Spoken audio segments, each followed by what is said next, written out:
اعوذ باللہ من الشیطان الرجیم بسم اللہ الرحمن الرحیم قل اعوذ برب الفلق من شر ما خلق ومن شر غاسق اذا وقب ومن شر النفاثات في العقد وَمِن شَرِّ حَاسِدٍ إِذَا حَسَدَ۔ کہہ دیجئے میں صبح کے رب کی پناہ میں آتا ہوں ہر اس چیز کے شر سے جو اس نے پیدا کیا، اور اندھیری رات کے شر سے جب وہ چھا جائے، اور پھونکے مارنے والیوں کے شر سے گرہوں میں، اور حسد کرنے والے کے شر سے جب کہ وہ حسد کرے۔ ہم نے سابقہ سبق کے اندر سورۃ الناس اس کی تفسیر پڑھتے ہوئے ہم نے وہاں پہ یہ بات کی تھی کہ سورہ فلق اور سورہ ناس یہ دونوں صورتیں ایسی ہیں جن کی آیات اکٹھی نازل ہوئیں۔ یہ دونوں صورتیں مکی ہیں۔ بعض نے یہ بات کہی ہے کہ یہ مدینہ میں نازل ہوئیں، لیکن میرا خیال ہے کہ یہ دونوں صورتیں اس وقت نازل ہو چکی تھیں۔ یہ بعد میں دوبارہ ایک یاد دہانی کے طور پہ جب نبی صلی اللہ علیہ وسلم پہ سحر کیا گیا، جادو کیا گیا، تو دوبارہ اس وقت یہ اللہ کے رسول صلی اللہ علیہ وسلم کو یاد کروائی گئیں۔ بسا اوقات ایسا بھی ہوتا ہے کہ کچھ صورتیں جو کہ آیات اور صورتیں پہلے نازل ہو چکی ہوتی ہیں، کسی دوسرے موقع پہ یاد دہانی کے لیے بھی ان صورتوں کو دوبارہ بھیجا جاتا ہے۔ اسی طرح یہ صورتیں ہیں جن کو دوبارہ مدینہ میں جب نبی صلی اللہ علیہ وسلم تشریف لائے 7 ہجری کو اللہ کے رسول صلی اللہ علیہ وسلم پہ جادو کیا گیا، جب یہ واقعہ پیش آیا تو دوبارہ یاد دہانی کروائی گئی کہ ان دونوں صورتوں کے ساتھ آپ اللہ تعالیٰ کی پناہ پکڑیں، ان دونوں کے ساتھ آپ اللہ کے حضور دعا کریں اور ان کے ساتھ دم کریں، اور نبی صلی اللہ علیہ وسلم نے ایسا ہی کیا کہ ان دونوں صورتوں کے ساتھ بار بار اللہ کے رسول صلی اللہ علیہ وسلم دم کیا کرتے تھے۔ حضرت عائشہ رضی اللہ تعالیٰ عنہ فرماتی ہیں کہ اللہ کے رسول نظر سے اور حسد سے بچنے کے لیے مختلف چیزوں کے ساتھ، مختلف قسم کے الفاظ کے ساتھ اللہ کی پناہ پکڑتے۔ جب یہ دونوں صورتیں نازل ہو گئیں تو اللہ کے رسول صلی اللہ علیہ وسلم ان دونوں صورتوں کو پڑھتے اور باقی سب کچھ پڑھنا چھوڑ دیا۔ اور وہ فرماتی ہے کہ جب اللہ کے رسول سونے کے لیے بستر پہ آتے تو آپ دونوں ہاتھوں کو جمع کرتے، دونوں ہتھیلیوں کو، اور یہ تینوں صورتیں قل هو اللہ احد، قل اعوذ برب الفلق اور قل اعوذ برب الناس، ان تینوں صورتوں کو پڑھ کے اللہ کے رسول اپنے ہاتھوں پہ پھونکتے اور پھر پورے جسم میں جہاں تک ہاتھ پہنچ سکتا آپ صلی اللہ علیہ وسلم وہاں تک اپنے ہاتھوں کو پھیرتے۔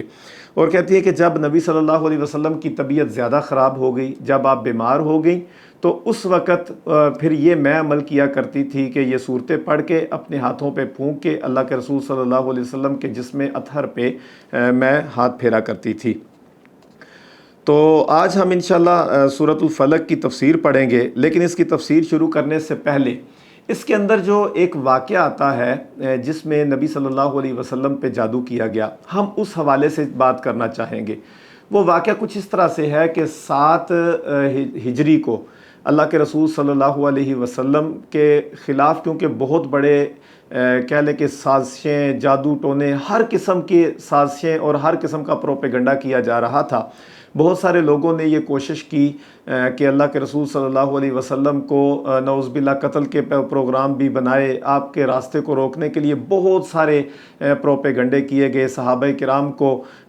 تختہ مشق بھی بنایا گیا، ان کو تکلیفیں دی گئیں، ان کو روکا گیا، ان کو مارا پیٹا گیا، اللہ کے رسول کا بائیکاٹ کیا گیا، ہر طرح سے نبی صلی اللہ علیہ وسلم کو روکنے کی کوشش کی گئی، لیکن جب ان کی کوئی بھی تدبیر کارگر نہ ہوئی تو انہوں نے پھر کیا کیا، نبی صلی اللہ علیہ وسلم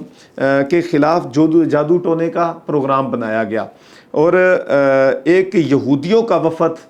نبی صلی اللہ علیہ وسلم کی مخالفت میں لبید بن عاصم جو کہ ایک یہودی تھا اور مدینہ میں رہنے والا تھا، وہ ان کے پاس آیا اور بہت سارے تحفے تحائف لے کے، بہت سارے انعامات اور ایسی چیزیں لے کے جس کے ساتھ اس کی حوصلہ افزائی کی جا سکے، اس کے ساتھ انہوں نے میٹنگ کی اور میٹنگ میں یہ طے پایا کہ آپ نبی صلی اللہ علیہ وسلم کے خلاف جادو کریں گے، مطلب ان پہ جادو کریں گے اور جادو کے ذریعے سے ان کا راستہ روکا جائے گا تاکہ آپ سخت بیمار پڑ جائیں یا دنیا سے چلے جائیں۔ اس قسم کا نعوذ باللہ پروپیگنڈا کیا گیا۔ لبید بن عاصم کے پاس جب آئے تو اس نے بھی، یہ بھی اللہ کے رسول سے بہت زیادہ حسد کیا کرتا تھا، یہ بھی اللہ کے رسول کا بہت بڑا دشمن تھا اور یہ جادوگر بھی تھا، اس کی بہنیں بھی جادوگر تھیں۔ جب انہوں نے اس کے ساتھ معاہدہ کیا، اس کو تحفے تحائف اور انعامات دیے اور اس کے ساتھ معاہدہ کر لیا گیا، اس نے حامی بھر لی کہ ٹھیک ہے میں مسلمانوں کے نبی کے خلاف جادو کروں گا، تو وہ واپس چلے گئے اور اس کے بعد اس نے نبی صلی اللہ علیہ وسلم کے خلاف جادو کی پلاننگ کی۔ اس نے اپنی پلاننگ کے ساتھ اپنی 2 بہنوں کو بھی ملایا کیونکہ وہ بھی اس عمل میں بہت زیادہ مہارت رکھتی تھیں۔ جادو کا عمل یقینی طور پہ یہ اس سے پہلے بھی دنیا میں چلا آ رہا تھا، جیسا کہ آپ نے موسیٰ علیہ السلام کا واقعہ سنا ہوگا۔ اللہ کے رسول صلی اللہ علیہ وسلم پہ جو قرآن اترا اس پہ یہ سارا واقعہ موسیٰ علیہ السلام کا موجود ہے کہ جب فرعون کے دربار میں فرعون نے سارے جادوگروں کو بلایا، انہوں نے اپنی رسیاں ڈالی اور وہ لوگوں کو ایسا محسوس ہونا شروع ہو گیا کیونکہ ان کی آنکھوں پہ جادو کیا گیا تھا، ایسا محسوس ہونے لگا کہ جیسے وہ رسیاں بڑی تیزی سے بھاگ رہی ہیں، بڑی تیزی سے ادھر ادھر چل رہی ہیں، بھاگ رہی ہیں، لوگ ان کو سانپ محسوس کر رہے تھے۔ اور موسیٰ علیہ السلام کے بارے میں بھی آتا ہے کہ موسیٰ علیہ السلام کو بھی ایسا محسوس ہو رہا تھا جیسے یہ رسیاں ادھر ادھر ہو رہی ہیں، وہ حرکت کر رہی ہیں، اور انہوں نے اپنے دل میں یہ خوف محسوس کیا کہ کہیں یہ حقیقت میں سارا کچھ ہو رہا ہے، کیونکہ انہیں یہ محسوس ہو رہا تھا۔ اس سے یہ ثابت ہوتا ہے کہ جادو برحق ہے۔ جادو کا ثبوت نبی صلی اللہ علیہ وسلم سے پہلے موسیٰ علیہ السلام اور فرعون کے درمیان یہ جو واقعہ پیش آیا، اللہ نے اس کو قرآن میں بیان کیا، اور یہ دلیل ہے کہ جادو کا اثر ہوتا ہے، کیونکہ نبی کیونکہ ایک بشر ہوتے ہیں، ایک انسان ہوتے ہیں، لیکن انسانوں میں سب سے افضل ہوتے ہیں، انسانیت کا خلاصہ ہوتے ہیں، تو ان کے جسم پہ بھی اس کا اثر ہو سکتا ہے۔ لیکن شریعت کے معاملے میں، وحی کے معاملے میں، دین کے معاملے میں اور دینی احکامات کے معاملے میں اللہ کے رسول صلی اللہ علیہ وسلم پہ اس کا کسی قسم کا کوئی اثر نہیں تھا، یہ یاد رکھیے۔ کیونکہ اگر ہم یہ مان لیں گے کہ اللہ کے رسول صلی اللہ علیہ وسلم شریعت کے معاملات اور دین کے معاملات میں بھی آپ کے اوپر اس کا اثر تھا، تو پھر تو لوگ اعتراض کریں گے کہ فلاں حکم جو شریعت کا اس وقت نازل ہوا اس کے بارے میں آپ کیا کہیں گے، کیا وہ وحی تھی یا جادو کا اثر تھا؟ تو اس لیے آپ یہ بات ذہن میں بٹھا لیں کہ اللہ کے رسول صلی اللہ علیہ وسلم پہ آپ وحی کے معاملے میں، شریعت کے معاملے میں اور دین کے معاملے میں کسی قسم کا کوئی اثر نہیں تھا۔ ہاں، بتقاضۂ بشریت نبی صلی اللہ علیہ وسلم پہ اس کا اثر موجود تھا، جیسا کہ موسیٰ علیہ السلام کی آنکھوں پہ اثر ہوا، ٹھیک ہے، اور ان کو بھی محسوس ہو رہا تھا، وہ دل میں گھبرا رہے تھے۔ پھر اللہ تعالیٰ نے فرمایا نہیں موسیٰ، آپ ان کے خلاف اپنے عصا کو میدان میں ڈالیے۔ جب انہوں نے عصا کو پھینکا تو اللہ نے بہت بڑا اژدہا بنا دیا اور پھر وہ سارے سانپوں کو کھا گیا جو نظر آ رہے تھے لوگوں کو۔ تو بہرحال یہ ہے کہ جادو برحق ہے، جادو کوئی وہم نہیں ہے۔ یہ اس کی دلیل میں نے آپ کو موسیٰ علیہ السلام کے واقعے سے دی ہے کہ نبیوں پہ بھی پہلے بھی موسیٰ علیہ السلام پہ اس کا اثر ہوا، تو جادو کا اثر ہو سکتا ہے، انسانوں کے جسم پہ ان کے معاملات کو خراب کر سکتا ہے، ان کی صحت کو خراب کر سکتا ہے، ٹھیک ہے، مطلب ہر طرح سے ان پہ اثر انداز ہو سکتا ہے۔ تو ہوا یہ کہ انہوں نے، یہودیوں نے یہ پروگرام بنایا، اور پھر یہ جب لبید بن عاصم نے نبی صلی اللہ علیہ وسلم کے پہ جادو کا ایک پلان ترتیب دیا تو اپنی بہنوں کو ساتھ ملا لیا، ٹھیک ہے جی، کیونکہ وہ بھی بہت بڑی جادوگرنیاں تھیں اور اس فن میں وہ مطلب اپنے بھائی سے بھی بہت زیادہ آگے تھیں۔ تو انہوں نے لبید بن عاصم کے ساتھ مل کے اللہ کے رسول صلی اللہ علیہ وسلم پہ جادو کیا۔ اور جادو کیسے کیا گیا؟ انہوں نے اس طرح کیا کہ ایک بچہ یہودیوں کا جو نبی صلی اللہ علیہ وسلم کی خدمت میں حاضر ہوا کرتا تھا، اسے کسی طریقے سے بہلا پھسلا کے انہوں نے اس بچے کے ذریعے اللہ کے رسول صلی اللہ علیہ وسلم کی داڑھی مبارک کے بال حاصل کر لیے۔ آپ جس کنگھی کے ساتھ اپنے بال سنوارا کرتے تھے، سر کے کچھ بال بھی اور وہ کنگھی کے دندانے جو ٹوٹتے تھے وہ بھی کچھ حاصل کر لیے، ٹھیک ہے۔ ان کے ذریعے ان کے ساتھ اور ان پہ دم کیا، ان پہ جادو کیا گیا۔ جادو کا طریقہ کار یہ تھا کہ انہوں نے ایک نر کھجور کا خوشہ لیا، اس کا کور لیا، غلاف سا جو ہوتا ہے، اس کو لے کے اس کے اندر انہوں نے بالوں کا ایک بہت بڑا گچھا، اس کے اندر ایک پتلا لیا جس میں 11 سوئیوں کو چبو دیا گیا، ٹھیک ہے جی، 11 سوئیوں کو چبو دیا گیا، اور پھر انہوں نے ایک دھاگا لیا جس کے اندر نبی صلی اللہ علیہ وسلم کے بالوں کو رکھ کے گرہیں لگائی گئی، ٹھیک ہے جی، تقریباً 11 گرہیں لگائی گئیں، کسی میں بال ہے اور کسی میں اسی کنگھے کا جو دندان ہے، ایک جو ہے وہ ٹکڑا ہے، اس کو اٹکا دیا گیا اور وہ اس کے گرد لپیٹ دیا گیا۔ اس طریقے سے یہ سارا تیار کر کے اس نر کھجور کے خوشے کے اندر اس کو تیار کر کے زروان نامی ایک کنویں کے اندر ایک پتھر کے نیچے اس کو چھپا دیا گیا۔ اور اس جادو کا جب نبی صلی اللہ علیہ وسلم پہ یہ جادو کیا گیا تو اس جادو کا اثر کیا تھا؟ میں نے آپ کو پہلے وضاحت کی ہے کہ وحی کے معاملے میں اس کا اثر نہیں تھا، ٹھیک ہے، کسی بھی دینی اور شرعی معاملے میں اثر نہیں تھا، اللہ کے رسول صلی اللہ علیہ وسلم کی ذات تک اس کا اثر محدود تھا، ٹھیک ہے، اور لوگوں کو اس کی خبر بھی نہیں تھی۔ اللہ کے رسول کی ذات پہ اس کا اثر کیا تھا کہ آپ نے مثلا کھانا کھایا ہوتا تو آپ کا لگتا کہ میں نے کھانا نہیں کھایا، یا آپ نے کھانا ابھی نہیں کھایا ہوتا تھا، آپ کو محسوس ہوتا کہ شاید میں نے کھانا کھا لیا ہے۔ کوئی ایک کام آپ نے کر لیا ہوتا تو آپ کو فیل ہوتا کہ شاید یہ کام میں نے نہیں کیا، یا نہیں کیا ہوتا تو آپ کو فیل ہوتا شاید یہ کام میں نے کر لیا۔ اللہ کے رسول صلی اللہ علیہ وسلم کی ذات پہ اس کا یہ اثر ہونا شروع ہو گیا۔ اب آگے چلتے ہیں کہ نبی صلی اللہ علیہ وسلم کو جب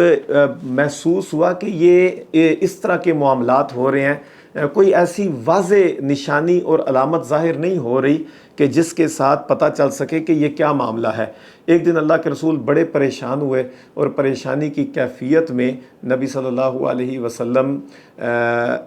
پریشانی کی کیفیت میں آپ نے اللہ کے رسول بڑی دعا کی، اللہ کے حضور بڑی دعا کی، نبی صلی اللہ علیہ وسلم نے بار بار دعائیں مانگتے رہے۔ پھر حضرت عائشہ رضی اللہ تعالیٰ عنہ جو ان کے پاس تھیں، نبی صلی اللہ علیہ وسلم سو گئے، اور جب اٹھے تو اللہ کے رسول نے حضرت عائشہ کو بلایا اور فرمایا کہ میں نے اپنے رب سے جو بات پوچھی تھی، رات کو دعا کی تھی بہت زیادہ، اللہ تعالیٰ نے مجھے وہ بات بتا دی ہے۔ تو انہوں نے کہا اچھا اللہ کے رسول، اللہ تعالیٰ نے کیا آپ کو بتایا؟ نبی صلی اللہ علیہ وسلم نے فرمایا عائشہ، جب میں سویا ہوا تھا تو میرے سر کی طرف ایک فرشتہ آ کے کھڑا ہو گیا، اور ایک میرے پاؤں والی سائڈ پہ فرشتہ آ کے کھڑا ہو گیا۔ ایک نے دوسرے سے پوچھا کہ ان کو کیا ہوا ہے، مطلب ان کی طبیعت کیوں خراب ہے، کیونکہ اللہ کے رسول بیمار بھی رہنا شروع ہو گئے تھے بہت زیادہ، تقریباً 6 ماہ تک اللہ کے رسول پہ اس کا شدید اثر رہا۔ تو ایک نے پوچھا کہ ان پہ کیا ہوا ہے، تو دوسرے فرشتے نے کہا کہ ان پہ جادو کیا گیا ہے۔ تو پہلے فرشتے نے کہا اچھا یہ جادو کس نے کیا ہے؟ تو دوسرے فرشتے نے کہا کہ لبید بن عاصم جو یہودی ہے اس نے ان پہ جادو کیا ہے۔ تو انہوں نے کہا کہ جادو کس چیز پہ کیا گیا ہے؟ تو یہ سوال و جواب ہو رہے ہیں تاکہ اللہ کے رسول کو پتہ چل جائے جو آپ نے سوال اللہ سے کیا تھا، اللہ تعالیٰ کی، کیونکہ نبی کا خواب وحی کا حصہ ہوتا ہے، اللہ کی طرف سے خبر دی جا رہی ہے فرشتوں کے ذریعے سے، تو کہا کہ یہ جادو کس پہ کیا گیا ہے؟ تو دوسرے فرشتے نے کہا کہ یہ جادو جو ہے وہ ایک پتلے کے اندر سوئیاں چبو دی گئی ہیں، اور اللہ کے رسول کے بال مبارک لے کے ایک تانت کے اندر اس کو جو ہے وہ گریں لگائی گئی ہیں، اور اس کے بال وہاں پہ استعمال کیے گئے ہیں، اور آپ کی کنگھی جو ہے وہ اس کے دندانے استعمال کیے گئے ہیں۔ اور پہلے نے پھر سوال کیا کہ یہ کہاں پہ مطلب رکھا گیا سارا کچھ جادو کر کے؟ اس نے کہا جی فلاں جو زروان نامی کنویں کے اندر پتھر کے نیچے یہ چھپا ہے۔ تو اس طرح اللہ کے رسول کو خبر دے دی گئی۔ نبی صلی اللہ علیہ وسلم نے پھر حضرت علی رضی اللہ تعالیٰ عنہ کو، حضرت عمار اور حضرت زبیر، ان تینوں صحابہ کو لیا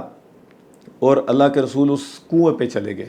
ٹھیک ہے جی۔ اس کنویں پہ جا کے نبی صلی اللہ علیہ وسلم نے دیکھا کہ اس کنویں کا پانی مہندی کے کلر کی طرح جو ہے وہ اس طرح کا کلر اس کا ہو رہا ہے، اور اس کے ارد گرد جو کھجور کے درخت تھے ان کے سر ایسے ہو چکے ہیں، مطلب اوپر والا حصہ ایسا ہو چکا ہے جیسے ناگ کا پھن ہوتا ہے، شیاطین کے سروں کی طرح ان کی حالت ہو چکی تھی، اور بڑی خوفناک سی کیفیت تھی اس کی۔ مطلب یہ جادو کا اتنا خطرناک اور گہرا اثر تھا وہاں پہ اس ایریے میں اور اس جگہ کے اوپر، اس کنویں پہ۔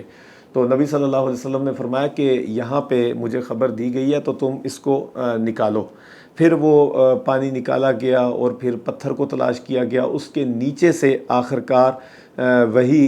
نر کھجور کا خوشہ نکلا، اس کے اندر وہی پتلا نکلا اور وہی کنگھی کے دندان اور ساری چیزیں سامنے آئیں۔ پھر نبی صلی اللہ علیہ وسلم نے اللہ کے حکم کے مطابق ان صورتوں میں، کیونکہ ان کی 11 آیات ہیں، دونوں صورتوں کی آیات ملائی جائیں تو 11 ہیں، ٹھیک ہے جی۔ اور آپ کو پتہ ہے کہ ان دونوں صورتوں کو ہم معوذتین اس لیے کہتے ہیں کہ ان کے ساتھ پناہ طلب کی جاتی ہے، ٹھیک ہے، یہ پناہ دینے کے لیے، لینے کے لیے استعمال کی جاتی ہیں کہ اللہ سے پناہ کو طلب کرنا ہے تو یہ دونوں صورتیں پڑھی جائیں۔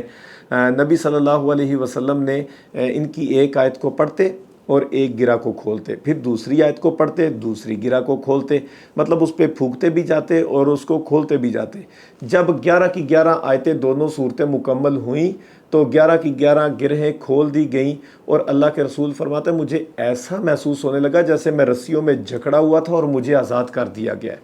مطلب یہ اثر تھا جادو کا اللہ کے رسول کی ذات پہ، ٹھیک ہے جی۔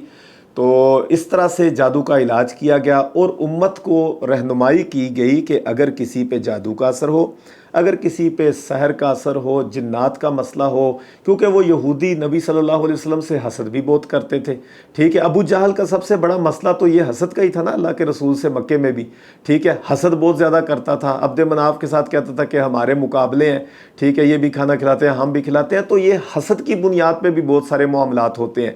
حسد کی بنیاد پہ بھی جو ہے وہ انسانوں کا حسد نظر لگ جاتی ہے تو دوسرے انسان تباہ ہو جاتے ہیں۔ اس لیے نبی صلی اللہ علیہ وسلم کو یہ 2 صورتیں سکھائی گئیں اور یہ دونوں معوذتین، ان کے ساتھ نبی صلی اللہ علیہ وسلم نے اس طریقے سے جادو کا علاج کیا۔ اچھا، جب اللہ کے رسول تندرست ہو گئے تو اس کے بعد نبی صلی اللہ علیہ وسلم نے لبید بن عاصم کو بلایا،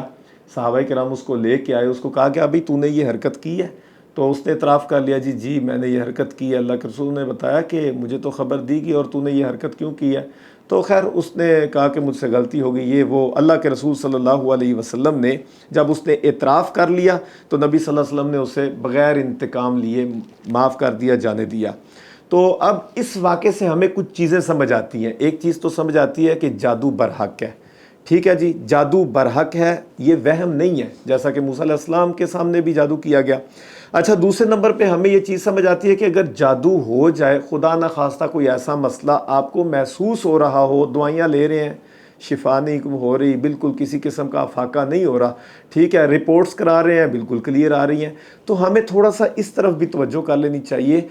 اس کا جب آپ کو ایسا محسوس ہو کہ کوئی اس قسم کا معاملہ ہے، جیسے بچوں کو نظر لگ جاتی ہے، خاندانوں کے اندر بہت سارے معاملات ہوتے ہیں، حسد کے معاملات چل رہے ہوتے ہیں، معاشرے کے اندر لوگ ایک دوسرے سے جلتے ہیں، تو حسد کے بارے میں اللہ کے رسول صلی اللہ علیہ وسلم نے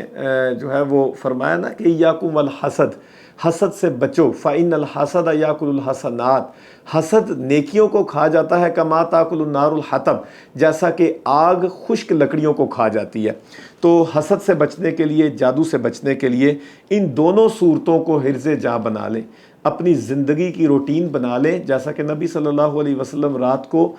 سوتے وقت ان کو پڑھ کے پھونک کے اپنے جسم پہ ہاتھ پھیر کے سویا کرتے تھے۔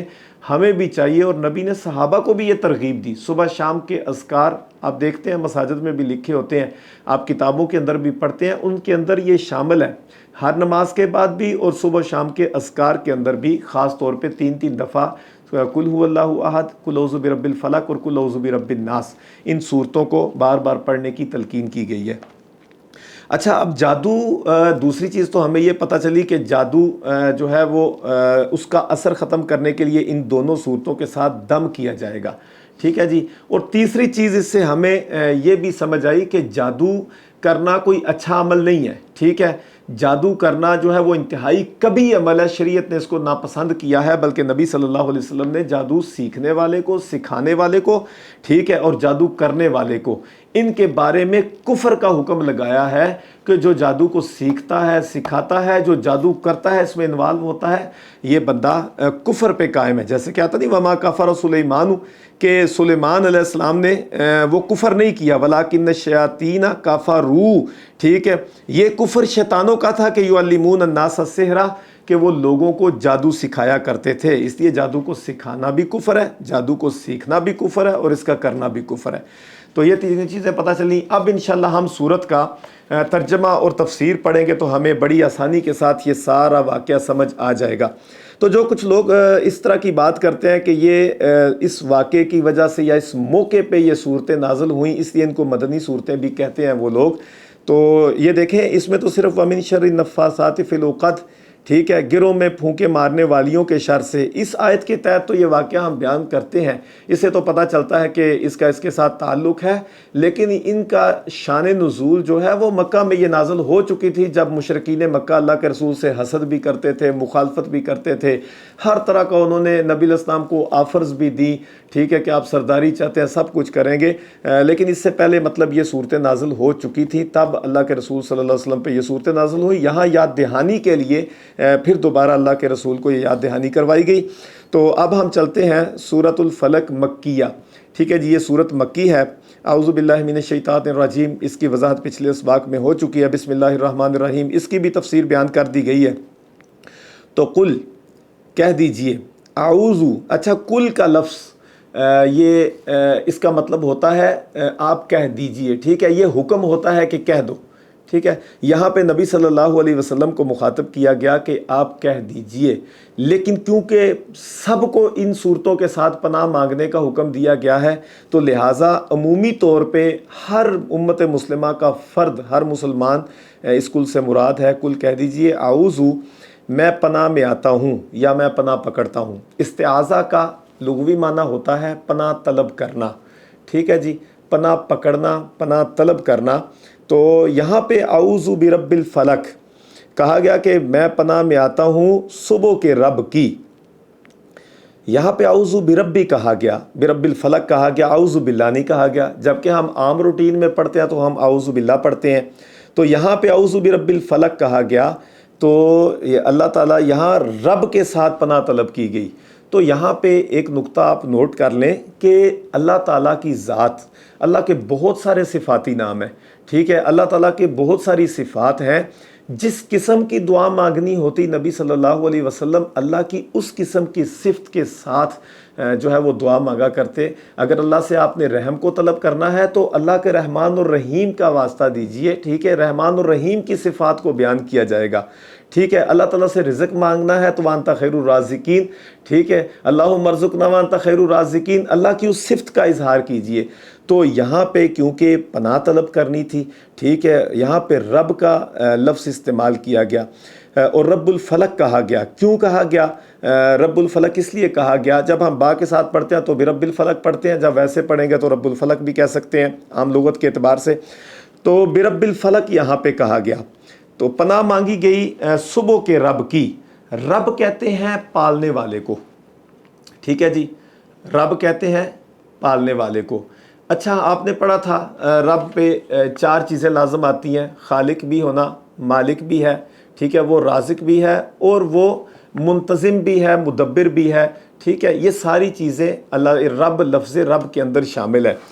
بیسیکلی ہم کہتے ہیں جب رب تو ہم ترجمہ کرتے ہیں جیسے الحمدللہ رب العالمین، ٹھیک ہے، تمام تعریفیں اللہ رب العزت کے لیے جو کہ تمام جہانوں کا پالنے والا ہے، ٹھیک ہے۔ اسی طرح قل اعوذ برب الفلق، میں کہہ دیجئے کہ میں پناہ میں آتا ہوں یا پناہ پکڑتا ہوں برب الفلق، صبح کے رب کی۔ اچھا رب کیونکہ پالنے والا ہوتا ہے، یہاں پہ ایک بات اور نقطہ سمجھ لیں، جو اللہ تعالیٰ انسانوں کو پالنے والا ہے اور پرورش کرنے والا ہے، رب کا ایک معنی ہے کہ المخرج من الزوال الی الکمال، ٹھیک ہے، زوال سے نکال کے کمال تک پہنچا دینا، اسے رب کہتے ہیں، ٹھیک ہے۔ مطلب یہ بتدریجاً یہ سارا عمل ہوتا ہے۔ دیکھیں جیسے اللہ رب العزت کی صفت ہے کہ وہ پالنے والا ہے، اور وہ کیسا پالن ہار ہے؟ وہ ایسا پالن ہار ہے کہ جیسے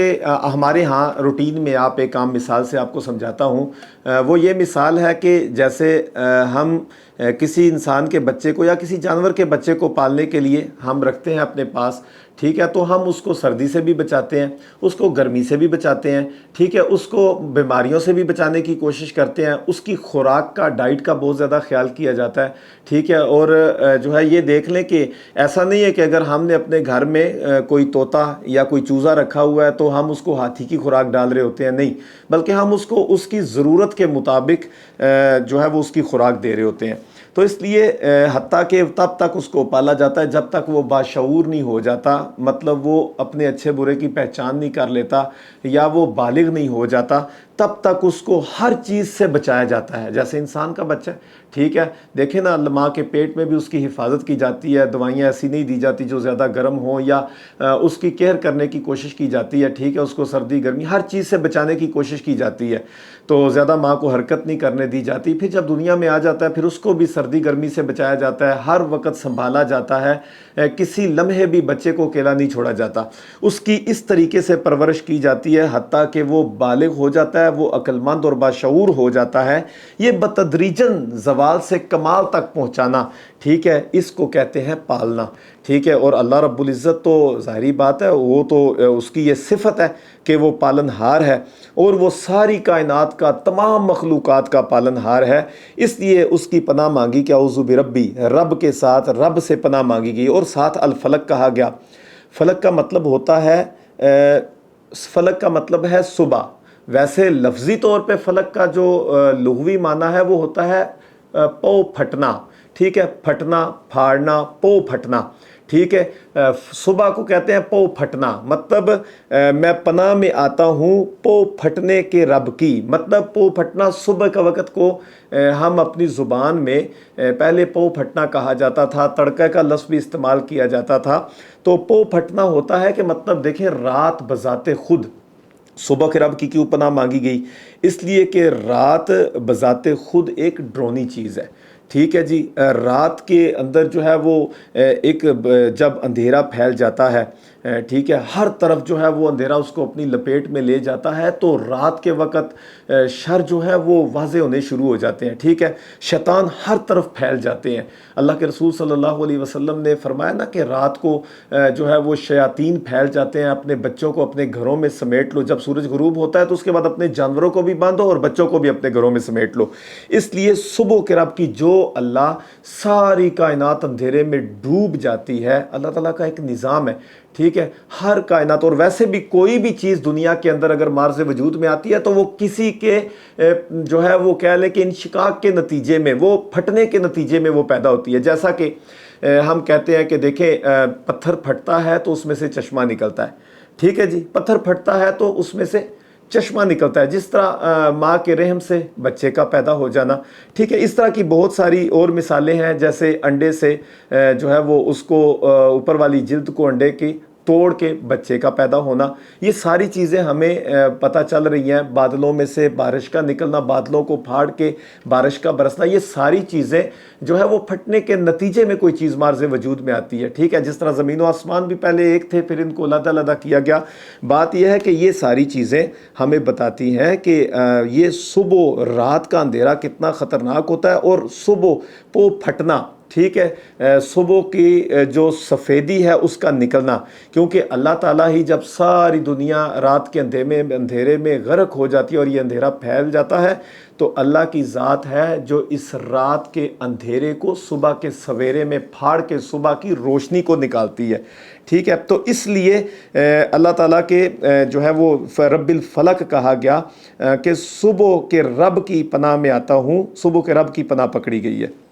تو اسی طرح جس طرح اللہ تعالیٰ رات کو جو ہے وہ ختم کر کے صبح کو لے آتا ہے، اسی طرح اللہ تعالیٰ جو ہے وہ ہمیں مصیبتوں اور پریشانیوں سے نکال کے اللہ تعالیٰ مجھے عافیت بخشنے والا ہے، یہ اللہ تعالیٰ کی قدرت ہے۔ تو اس لیے ہم کہتے ہیں کہ کل اعوذ برب الفلق، یہاں پہ کہا گیا کہ میں پناہ میں آتا ہوں صبح کے رب کی، ٹھیک ہے جی، من شر ما خلق، ہر اس چیز کے، جب ہم نے اللہ تعالیٰ کی صفت کے ساتھ پناہ طلب کر لی، اب کس چیز سے پناہ طلب کرنی ہے اس کی وضاحت آگے آ رہی ہے، من شر ما خلق، ہر اس چیز کے شر سے، ما جو اس نے پیدا کیا، ما خلق جو اس نے پیدا کیا۔ اب یہاں پہ دو نقطے سمجھنے والے ہیں، ایک تو یہ کہ جو اللہ تعالیٰ نے پیدا کیا اس چیز کے شر سے پناہ مانگی گئی، اب دیکھیں ہر چیز کا خالق کون ہے؟ اللہ تعالیٰ ہے، ٹھیک ہے جی، ہر چیز کو پیدا کرنے والا اللہ تعالیٰ ہے۔ تو اللہ تعالیٰ نے کیونکہ ہر چیز کو پیدا کیا، انسانوں کو بھی اللہ نے پیدا کیا، جنات کو بھی اللہ نے پیدا کیا، حیوانوں کو بھی اللہ تعالیٰ نے پیدا کیا، ہمارے اندر جو ہمارے نفس ہے وہ بھی ہمیں برائی پہ ابھارتا ہے کہ انسان بھی تو اللہ کا پیدا کرتا ہے، تو اس لیے اللہ کا پیدا کرتا ہے، اس لیے شر کی نسبت جو ہے وہ ایک نقطہ یہ ہے کہ اللہ تعالیٰ نے سب کو پیدا کیا، ٹھیک ہے، اور جیسے جس مخلوق کو بھی پیدا کیا اس کے اندر بہت ساری مخلوقات ہیں، شر موجود ہے۔ جیسے انسان ہے وہ بھلائی کی دعوت بھی دیتا ہے، بہت سارے انسانوں میں سے شیاطین ہیں جو کہ لوگوں کو برائی کی طرف بلاتے ہیں، جو لوگوں کو زنا کی دعوت دیتے ہیں، شراب کی طرف بلاتے ہیں، جو لوگوں کو شرک کی طرف بلانے والے ہیں، بدعات کی طرف بلانے والے ہیں۔ تو یہاں سے یہ سمجھ لیں کہ مخلوقات کے شر سے پناہ مانگی گئی، ٹھیک ہے جی، اس لیے پناہ اللہ تعالیٰ کی پکڑی گئی کہ یہ مخلوقات کو پیدا اللہ تعالیٰ نے کیا ہے، ٹھیک ہے جی، مخلوقات کو پیدا اللہ نے کیا ہے تو اللہ ان پہ قدرت بھی رکھتا ہے، اللہ ان کا نگہبان بھی ہے۔ اللہ تعالیٰ کی قدرت کے ساتھ، کیونکہ اللہ قدرت رکھتا ہے، اس لیے ہم نے پناہ طلب کر لی کہ من شر ما خلق، ہر اس چیز کے شر سے جس کو اللہ تعالیٰ نے پیدا کیا، ٹھیک ہے، کیونکہ اللہ تعالیٰ قدرت رکھنے والا ہے اور کامل قدرت رکھنے والا ہے، اس لیے ہم نے اللہ تعالیٰ کی ذات کی پناہ طلب کر لی۔ اور دوسرے نمبر پہ اس قرآن کے اسلوب کے مطابق ہمیں یہ سمجھ آتی ہے کہ من شر ما خلق، شر کی جو نسبت ہے وہ مخلوق کی طرف کی جاتی ہے، شر کی نسبت اللہ تعالیٰ کی طرف نہیں کی جاتی، ٹھیک ہے جی۔ اس کے بعد آیا، اچھا یہاں پہ ایک چیز ہے کہ اللہ تعالیٰ سے سب سے پہلے عمومی طور پہ پناہ مانگ لی گئی کہ کسی قسم کی جو مخلوقات آپ نے پیدا کی ہیں ان میں سے کسی قسم کا کوئی شر ہے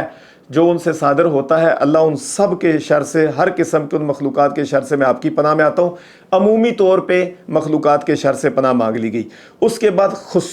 اختصاص کے طور پہ کچھ چیزوں کا نام لیا گیا، ٹھیک ہے، وَمِن شَرِّ غَاسِقٍ إِذَا وَقَبَ، ٹھیک ہے، یہاں پہ اس کو کہتے ہیں کہ تخصیص بعد التعمیم، کہ عام طور پہ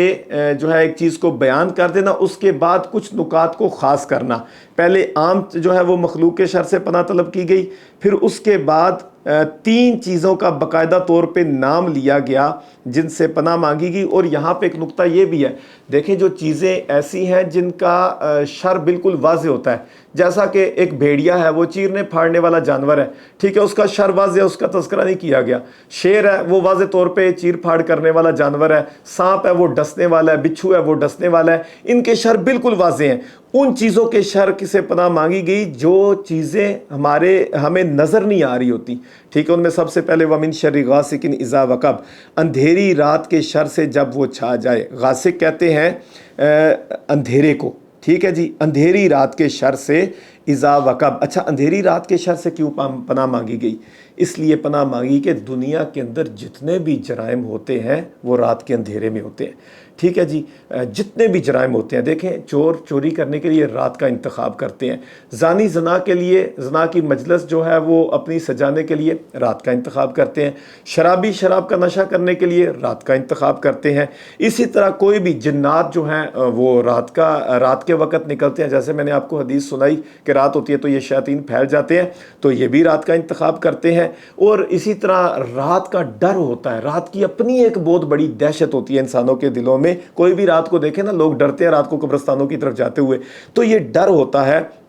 اس لیے اندھیری رات کے شر سے پناہ طلب کی گئی کہ اللہ ٹھیک ہے، وَمِن شَرِّ غَاسِقٍ، اور اندھیری رات کے شر سے اذا وقب، جب وہ پھیل جائے، ٹھیک ہے جی، وَمِن شَرِّ النَّفَّاثَاتِ، اور پھونکے مارنے والیوں کے شر سے فی العقد، گرہوں میں، عقد یہ عقدۃ ان کی جمع ہے، ٹھیک ہے، اس کو گانٹھ کو گرہ کو بولا جاتا ہے، تو گروں میں پھونکے مارنے والیوں کے شر سے۔ یہاں ایک نقطہ سمجھ لیجئے کہ شر النفاثاتی، پھونکے مارنے والیاں کیوں کہا گیا ہے؟ جبکہ جادوگر یہ جو پھونکے مارنے، گروں میں پھونکے مارنی ہے، سب سے پہلے یہ ذہن میں رکھیں کہ گانٹھ لگا کے، گرہ لگا کے اس پہ پھونکے مارنا، یہ تمام مفسرین اس کو جادو کے اندر ہی شامل کرتے ہیں۔ کوئی بھی ایسا عمل کیا جائے جس میں گرے لگا کے پھونکے ماری جائیں، یہ جادو ٹونے کے ساتھ تعلق رکھنے والا ہے، نمبر 1، ٹھیک ہے جی۔ دوسرے نمبر پہ یہاں پہ والیاں کیوں کہا گیا، مونس کا صیغہ کیوں استعمال کیا گیا؟ اس لیے کہ یہ جو پھونکے مارنے والیوں کے شر سے، اس میں کچھ اقوال ہیں مختلف۔ کہا جاتا ہے کہ لبید بن عاصم کی جو بہنیں تھیں وہ اس سے بہت زیادہ ماہر تھی جادو میں، انہوں نے یہ سارا جادو کیا تھا، انہوں نے اس بچے کو جو نبی کی خدمت کیا کرتا تھا بہلا پھسلا کے بھیجا تھا اور چیزیں منگوائی تھیں، اس لیے یہاں سے وہ مراد ہے، اس لیے جو ہے وہ مؤنث کا صیغہ استعمال کیا گیا۔ دوسرے نمبر پہ اس کی ایک توجیہ یہ ہے کہ کیونکہ یہ جو جادوگر ہوتے ہیں یہ اکیلے جادو نہیں کرتے، اکثر یہ جماعت کی شکل میں ہوتے ہیں، ٹولوں کی اور جماعت کی شکل میں ہوتے ہیں، اور جماعت کا لفظ عربی کے اندر مؤنث استعمال ہوتا ہے۔ ویسے بھی ہم کہتے ہیں نا جی ٹھیک ہے وہاں فلاں جماعت یہاں سے گزر گئی ہے، ٹھیک ہے، جماعت کا لفظ مؤنث ہے، اس لیے نفاسات کہا گیا کہ جو ہے وہ پھونکے مارنے والیوں کے شر سے مؤنث کا صیغہ استعمال کیا گیا ہے۔ اس کے بعد جی وَمِن شَرِّ النَّفَّاثَاتِ فِي الْعُقَدِ، اور گرہوں میں پھونکے مارنے والیوں کے شر سے، وَمِن شَرِّ حَاسِدٍ إِذَا حَسَدَ، اور حسد کرنے والوں کے شر سے جب وہ حسد کرے، ٹھیک ہے جی، حسد کرنے والوں کے شر سے جب وہ حسد کرے۔ دیکھیں حسد جو ہے وہ ایک ایسی خطرناک چیز ہے کہ جس سے نبی صلی اللہ علیہ وسلم نے ہمیں سختی کے ساتھ بچنے کا حکم دیا۔ آپ نے فرمایا آپس میں بغض نہ رکھو، وَلَا تَحَاسَدُوا، آپس میں حسد نہ کرو، ٹھیک ہے، آپس میں پیٹھ ایک دوسرے سے نہ پھیرو، قطع تعلقی نہ کرو، اللہ کے بندو آپس میں بھائی بھائی بن جاؤ، ٹھیک ہے۔ حسد سے اللہ کے رسول نے بچنے کا کہا گیا اور کہا کہ حسد سے بچو، یہ تو جیسے سوکھی لکڑیوں کو آگ کھاتی ہے انسان کی نیکیوں کو کھا جاتا ہے، تو حسد جو ہے وہ یہ بھی بہت زیادہ نقصان دیتا ہے۔ اور یہ حسد کے اندر یہ جو ہے کرنے والوں میں وہ شخص بھی مطلب شامل ہے جو نظر سے کسی کو نقصان پہنچاتا ہے، اس لیے قرآن مجید کی اس صورت کے اندر حسد کرنے والوں کے شر سے بھی ہم نے پناہ مانگی، اذا حسد، جب وہ حسد کرے۔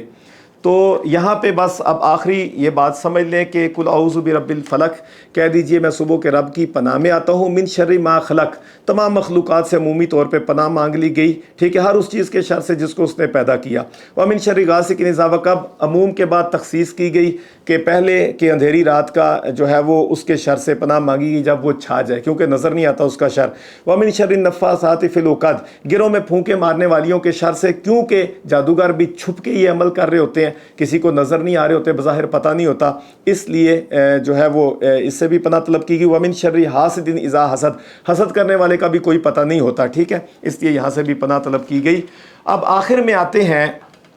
کہ یہ جتنے قسم کے شر ہیں ان سارے شرور سے پناہ طلب کی گئی ہے، ان سے بچا کیسے جا سکتا ہے؟ بچنے کا طریقہ یہ ہے، بچنے کا طریقہ سب سے پہلے آپ نے کرنا یہ ہے کہ اللہ تعالیٰ کی طرف رجوع کیا جائے،